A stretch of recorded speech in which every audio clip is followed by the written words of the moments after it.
Now, here's what I actually look for when evaluating a TPU tube, because they're not all made the same.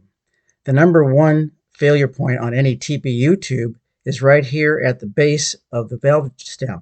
That junction between the rigid metal stem and the flexible tube material is where you'll see failures if the manufacturer hasn't reinforced it properly. This one has a reinforced patch right at the base.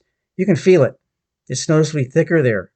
That tells me they actually thought about where the stress concentrates during inflation and riding.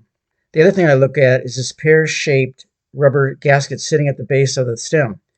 Its job is to create a tight seal against the rim bed. Some cheaper TPU tubes skip this or use a very thin, flimsy gasket. This one feels pretty solid and seats well.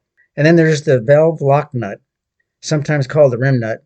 It threads down the Presta stem and tightens against the outside of your rim. Keeps the valve from rattling around or sliding back into the rim hole when you're trying to get your pump head on. What's nice here is that this lock nut has a small rubber O-ring underneath it. So when you thread it down, you're not just metal against rim. You've got that O-ring creating a seal and also helping prevent the nut from vibrating loose on the road.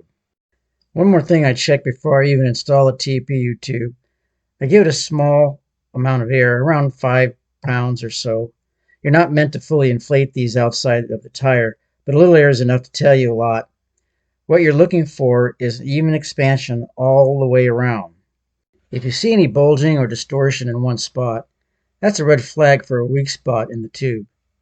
This one inflated nicely, evenly, all the way around. Good sign. Even the area where the tube was glued together showed no signs of any bulges or leakages. So after nearly a year, there's no issues so far.